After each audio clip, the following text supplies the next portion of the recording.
Bom dia a todos, sejam bem-vindos ao quarto dia do nosso quinto webinar. Para quem não participou dos eventos dessa semana ou não me conhece, o meu nome é Graziela e eu gostaria de agradecer mais uma vez a presença de todos vocês que estão nos assistindo. Nessa semana, nós abordamos em nossas conversas, com a participação dos especialistas da IEB, os impactos do atual contexto geopolítico sobre o mercado de ácido sulfúrico, petróleo, diesel e defensivos. E hoje nós convidamos novamente a Juliana Lemos, a analista-chefe da mesa de fertilizantes da IEB, e a Stefania Nardacchioni, a analista responsável por atender os clientes de fertilizantes, para falarem sobre os impactos que nós também teremos neste mercado. Sejam bem-vindas, Juliana e Stefania. Bom dia, Graziela. Bom dia a todos. É um prazer estar aqui com vocês. Bom dia, pessoal. Obrigada pelo convite.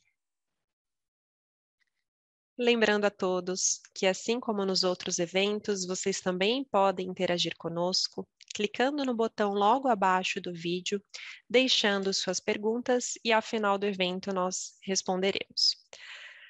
Juliana e Stefania, o mercado de fertilizantes é um dos que mais vem sofrendo com os impactos da guerra entre a Rússia e a Ucrânia.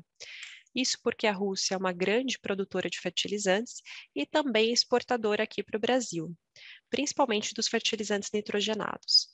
Quais são os riscos e as tendências para 2022 considerando esses impactos? Bom, o mercado de fertilizantes, como você colocou, tem sofrido muitos impactos dessa situação envolvendo a Rússia e a Ucrânia. E, com certeza, os nitrogenados foram os fertilizantes, a matéria-prima dos NPKs, que mais sentiu os impactos desse conflito, de todo esse cenário. Então, é sobre isso que nós vamos começar explicando aqui. Exatamente, Ju. Para a gente falar do mercado de nitrogenados, é muito importante a gente entender o contexto internacional. Então, quando a gente fala da produção de nitrogenados, 4 países detêm aí 54% da produção global. Então, temos a China, a Rússia, os Estados Unidos e a Índia, concentrando a produção aí global dos nitrogenados. O Brasil, ele não está entre os grandes produtores, nós somos bastante dependentes da importação de fertilizantes. Quando a gente fala de nitrogenados, nós dependemos aí 85%, né, de outras origens, só que nós estamos aí entre os grandes consumidores, né, aparecemos aí em quarto lugar em consumo de nitrogenados. E quando nós olhamos aí a exportação para o Brasil, né, as nossas principais origens, nós temos a China, né, grande importância aí na nossa importação do sulfato de amônio, 81% de tudo que a gente importa do sulfato vem da China. Temos o Catar também, né, com uma influência bastante significativa nas nossas importações de ureia, 23%, e temos a Rússia, né? Nós temos acompanhado aí nos noticiários, né, a guerra entre a Rússia e a Ucrânia, e isso nos traz preocupação em termos de fertilizantes, porque 21% das nossas importações de nitrogenados são de origem russa. 15% quando a gente fala da ureia e quando a gente fala de nitrato de amônio, 99%. Algo bastante expressivo. E aí, Stê, gostaria até de complementar que essa situação toda envolvendo a Rússia não é algo que vem apenas do conflito, não minimizando os impactos do conflito para esse mercado, mas a Rússia, desde o finalzinho do ano passado, reduziu a exportação de fertilizantes, principalmente dos nitrogenados, e com isso já havia acontecido uma menor oferta, uma menor disponibilidade do produto russo para o mercado como um todo. A situação de guerra, a situação do conflito, mas potencializa tudo o que está acontecendo no mercado de nitrogenados. Exatamente, Ju. E seguindo a mesma linha da Rússia, a China também adotou uma política bastante semelhante. Então, desde o finalzinho do ano passado, a China também colocou limitação nas exportações, justamente porque eles passaram por um período de crise energética bastante importante, né? Então, altos preços aí do carvão, né? Baixa oferta de gás natural. Então, né, priorizando a demanda interna, eles colocaram também essas limitações. Então, nós temos aí, né, grandes origens de nitrogenados com limitação nas exportações, né? A China e a Rússia.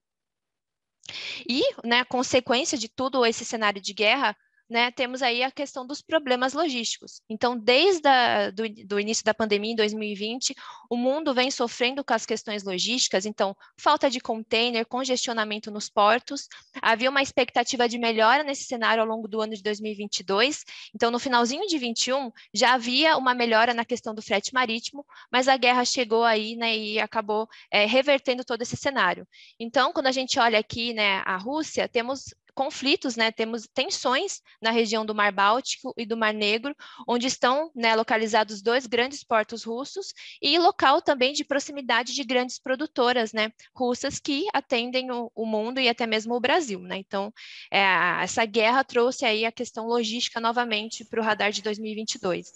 Eu até gostaria de aproveitar que você está falando sobre isso, que temos visto muitas notícias circulando falando que a Rússia não irá mais trazer fertilizantes para o Brasil. O Ministério da Agricultura, né, a nossa ministra, ela se posiciona dizendo que está chegando, tem navio partindo da Rússia. É muito importante que nós tenhamos claro que não tem apenas uma empresa de fertilizantes na Rússia, né? 2 delas, a Fosagro e a Uralkali, se pronunciaram que não vão conseguir atender a novos pedidos de outros países. As sanções econômicas que foram impostas sobre a Rússia afetaram bastante essas 2 empresas, então realmente eles não pegaram novos pedidos. Agora, existem outros fornecedores, como a Eurochem, como a Acron também, que continuam exportando produtos para o Brasil. A questão toda envolve isso que a Estefânia comentou, né, que a região do Mar Báltico, por onde esses produtos saem para exportação, ela está muito próxima ao conflito, né? Imagine a situação, como está dos navios para chegar aos portos, muitos preferem deixar os produtos em países vizinhos, e pegar também de países vizinhos, para evitar essa região mais crítica. Então, eles estão enviando produtos para o Brasil, porém, devemos ver atrasos, devemos ver dificuldades para esse produto chegar aqui no mercado nacional. Exatamente, Juliana. E aliado à questão logística, temos também a questão do custo de produção desses fertilizantes, né? A Rússia é uma grande produtora de gás natural, ela atende aí uma parcela significativa da Europa com essa fonte de energia, e o gás natural ele faz parte da cadeia produtiva tanto dos nitrogenados quanto dos fosfatados. E desde o início da pandemia, né, da guerra entre a Rússia e a Ucrânia, nós vemos aí aumentos significativos no custo dessa matéria-prima e já impactando a precificação do fertilizante. Até para falar de gás natural, né, para complementar aqui, se a gente comparar o preço do gás natural da Europa ontem com o período pré-guerra, pré-conflitos entre Rússia e Ucrânia, tem um aumento de 12%. Mas se nós olharmos o pico do preço do gás natural, que foi no dia 6 de março, o aumento é de 157%. Então, realmente houve um aumento no custo de produção durante esse período. E por isso, algumas empresas europeias produtoras de amônia, se vocês se lembrarem dos nossos outros webinars, a gente mostrou, né, que a amônia está no início da cadeia de produção dos nitrogenados. Então, por esses preços altos, elevados do gás natural, algumas plantas de amônia na Europa precisaram parar as atividades, não estava compensando produzir o gás natural. Desculpa, a amônia. Exatamente. E um outro ponto importante quando a gente fala de nitrogenados, né? A gente viu que 99% das nossas importações de nitrato de amônio vem da Rússia, né? Então, todo esse contexto de aumento de custo de produção e logístico afetam essa matéria-prima e bastante. E nós já estamos observando no mercado uma movimentação para a busca de outras fontes nitrogenadas, né? Então, há um aumento da procura pela ureia protegida e pelo sulfato de amônio também. Então, isso é um ponto de atenção, porque isso deve afetar a questão da disponibilidade dessas matérias-primas também, tá? Stefânia, só tirar uma dúvida com você. Você comentou que a China é uma grande exportadora de sulfato de amônio aqui para o Brasil, mas que é uma das principais produtoras de fertilizantes nitrogenados do mundo. Eles também exportam ureia para o Brasil? Exportam sim, Grazi. Eles exportam só que um volume pequeno, cerca de 0,5% das nossas importações de ureia vem da China. A China, ela é uma grande produtora, mas ela também é uma grande consumidora. Então, ela foca mais em atender o mercado indiano e do Paquistão em termos de fertilizantes. Por isso que a gente não vê um volume tão expressivo em termos de China quando a gente fala de ureia, tá? Além de atender o próprio mercado chinês, que é imenso. Exatamente. Bom, então, em função de toda essa questão logística, aumento de custo de produção, nós já conseguimos observar os impactos disso na questão do nitrato de amônio. Então, quando a gente compara as importações do início de 2022 com o início de 2021, a queda foi de 73%. Lembrando que este volume ele ainda é reflexo da questão pré-guerra. Então, a gente tem aqui os impactos das limitações das exportações russas, que a gente comentou, e também do bloqueio que a Rússia colocou no nitrato de amônio. Então, essa questão de logística, né, e os impactos da guerra devem impactar ainda mais esse volume importado nosso de nitrato de amônio. Por isso, uma matéria-prima, uma fonte nitrogenada de tanta preocupação neste momento. E o nitrato, Estefânia, ele também tem produção aqui no Brasil. A gente consegue suprir essa redução da importação com a produção interna? Infelizmente não, Grazi. Nós temos uma produção nacional, sim, do nitrato de amônio, só que ela atende aí 14% do nosso consumo. Então, ainda assim, nós somos bastante dependentes da importação de outras origens e principalmente a Rússia. Então, além disso, né, além de termos uma produção nacional baixa em termos de nitrato, muito do que é produzido, mais da metade da produção do nitrato, ela é destinada à fabricação de explosivos, né? Porque só para a gente recordar, o nitrato de amônio é utilizado tanto na agricultura quanto na fabricação de explosivos. Então, tem uma competitividade em termos de demanda desse produto aqui no mercado nacional. Pessoal, então, diante disso tudo, o que esperar, né, para 2022? Então, desde o início de 2021, nós observamos os preços dos fertilizantes, né, aumentando aí no mês a mês. Então, o ano de 2021 foi um ano ainda bastante complicado em termos de consequências geradas pela pandemia. Então, vimos aí questão de problemas logísticos, o custo de produção também, que foi bastante impactado durante a pandemia.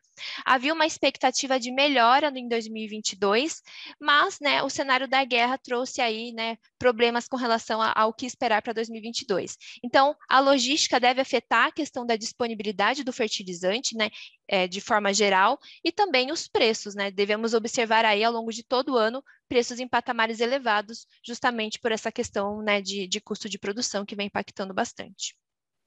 Stefânia, você comentou bastante sobre o mercado internacional, eu entendo a importância disso, né? Como você disse lá no início, nós importamos 85% do fertilizante consumido aqui no Brasil, mas eu gostaria que você trouxesse, para quem nos assiste, uma visão das empresas, das produtoras de fertilizantes aqui do Brasil. Elas são grandes produtoras, né? São fortes aqui no mercado nacional. Exatamente, Ju. No 2021, nós tivemos aí algumas novidades com relação à nossa produção nacional. Então, houve a reativação de duas importantes fábricas de fertilizantes nitrogenados na Bahia e em Sergipe. Isso nos trouxe aí aumento da nossa produção da ureia e de sulfato de amônio, mas ainda assim, né, é um volume que não consegue nos trazer conforto em termos de disponibilidade, né, e atendimento nacional. Isso ainda, né, faz com que nós ficamos aí dependentes da importação de fertilizantes. Então, sim, tivemos um aumento na nossa produção, mas ainda assim somos bastante dependentes, tá? E um ponto legal também dessa situação toda, desse cenário que está acontecendo, é que começou uma busca por alternativas, fontes alternativas desses nutrientes e também origens, né, como a busca por produtos na América do Sul, uma procura maior para conhecer a ureia boliviana, por exemplo, alternativas que não teriam aparecido se não fosse essa situação tão crítica, desse cenário tão complexo que nós estamos vivenciando. Exatamente, né? Esse período de incertezas com relação à disponibilidade de fertilizante fez com que o Brasil aí buscasse, né, outras alternativas e opções para conseguir, né, ter o atendimento para os produtores nacionais. Perfeito, muito obrigada, Estefânia e Juliana. Agora nós vamos abrir o espaço para perguntas. Quem ainda não fez a sua, é só clicar no botão logo abaixo do vídeo e deixar a sua pergunta que nós vamos responder. Nós já temos uma pergunta. E o cenário para fertilizantes à base de cloreto de potássio? Como deve ficar? O cloreto de potássio, ele deve seguir uma tendência bastante semelhante à dos nitrogenados, né? A questão de sanções impostas à Bielorrússia estão em vigor ainda, o que nos causa uma diminuição, né, de oferta das nossas principais origens, e com a Rússia agora envolvida na guerra com a Ucrânia, nós devemos ver, né, impactos com relação ao cloreto também. Então, em termos de precificação e disponibilidade. Então, tanto com os nitrogenados quanto com os potássicos também. Obrigada, Estefânia. Nós temos mais uma pergunta. Empresas russas que têm participação em empresas brasileiras, podemos ter problema aqui com o fornecimento desses produtos? Sim, podemos observar problemas com relação a isso, né? Inclusive, na semana passada, grandes produtoras, né, declararam força maior, que nem a Juliana comentou, e isso pode se agravar para outras grandes produtoras que têm, né, sede aqui no Brasil, em função da questão logística. Então, se a gente não observar uma melhora nesse cenário em termos logísticos, isso pode causar aí problemas para as produtoras que têm algum vínculo com a Rússia. Só para reforçar, né, essas produtoras como Euroquem, Acron, continuam mandando produtos aqui para o mercado nacional. É mais uma questão, como a Estefânia comentou, de atrasos em alguma entrega, né, dificuldade de enviar o produto para sair daquela região do Mar Báltico e também ter navios disponíveis naquela região neste momento. Perfeito. Temos mais uma pergunta. E se a guerra acabar hoje, qual será o cenário? O problema envolvido com, né, o fim da guerra são as sanções. Então, pode acontecer algo muito semelhante com o que está acontecendo neste momento com a Bielorrússia. Então, desde o ano passado, a Bielorrússia ela está sob sanções de grandes potências, como Estados Unidos, União Europeia, Reino Unido e Canadá. Então, mesmo que a guerra acabe hoje, as sanções elas permanecem e devem impactar a questão da precificação do fertilizante e até mesmo a disponibilidade. Então, no curto prazo, a gente não deve ver uma melhora nesse cenário, mesmo se a guerra acabar hoje, por exemplo. Obrigada, Estefânia. Temos mais uma pergunta. Diante o apresentado, entende-se que faltará sulfato de amônio para 2022 e não teremos nitrato de amônio para 2022? O nitrato de amônio já é uma matéria-prima que com dificuldades de ser encontrada aqui no mercado nacional, né? Justamente pela questão das limitações que foram impostas né, pela Rússia no início do ano e até mesmo um bloqueio que ela colocou justamente para priorizar o seu mercado interno. Então, a questão da indisponibilidade do nitrato, ela já é uma realidade. Com o sulfato de amônio, sim, há um risco de indisponibilidade, mas justamente em função da demanda, do aumento da demanda. Então, nessas últimas semanas, a procura por esse fertilizante já aumentou bastante, tanto do sulfato quanto da ureia. Então, né, esse aumento expressivo da demanda pode sim causar indisponibilidade. E aliado a isso, só para a gente recordar, a gente tem a questão da limitação da China. Então, se a China estender o período da limitação das exportações, isso pode afetar e contribuir ainda mais para esse cenário de incertezas quanto à disponibilidade do sulfato. Obrigada, Estefânia. Temos mais uma pergunta. Alguma política do nosso governo para aumentar ainda mais a produção de ureia? Em Araucária, no Paraná, há pouco tempo atrás, foi desativada a planta da fosfértil. Bom, o governo, aliás, o Ministério da Agricultura, né, tem se movimentado em relação a tudo isso que está acontecendo no cenário de fertilizantes. Então, nós acompanhamos a ministra Tereza visitando países que são parceiros comerciais de fertilizantes para tentar fortalecer os laços comerciais e garantir o fornecimento aqui para o mercado nacional. E tem também o Plano Nacional de Fertilizantes, que foi muito comentado nesse último mês, que é algo que vem de alguns anos já, que o Brasil tem planejado, mas é algo mais a longo prazo, né? Nos próximos 30 anos, a expectativa é de redução da dependência externa em 60%. Então, existem medidas tomadas para que, planos feitos, na verdade, para que essa dependência internacional reduza, né? E que a gente tenha uma maior produção, porém é algo para mais tempo, né? Não é algo que resolve ou que nos ajuda agora. Obrigada, Juliana. Nós temos também mais uma pergunta que algumas pessoas estão fazendo. Como faço para ter acesso a essa apresentação? Pessoal, nós vamos disponibilizar na próxima semana, via LinkedIn, todos os vídeos que foram apresentados, os vídeos das apresentações dessa semana, para que vocês possam acompanhar, ou aqueles que não puderam participar, vejam o que foi discutido aqui hoje, né, e nos dias anteriores, tá certo? E temos mais perguntas aqui. Dólar agora em baixa, pode impactar significativamente o preço dos nitrogenados? Sem dúvida, né? Como a gente comentou, nós importamos muito fertilizante, cerca de mais da metade, né, do preço do fertilizante final sofre influência desse custo do dólar, né? É dolarizado. Então, sem dúvida, tem influência. O dólar mais baixo nos ajuda a importar mais, a importar com preços mais baixos aqui no Brasil. Perfeito. Bom, pessoal, estamos chegando ao fim do nosso evento. Apenas para lembrá-los que amanhã teremos nosso último dia, onde todos os especialistas estarão presentes para falar sobre quais são os desafios para a área de suprimentos em 2022. O evento começa às 9 horas da manhã, como ocorreu durante toda essa semana.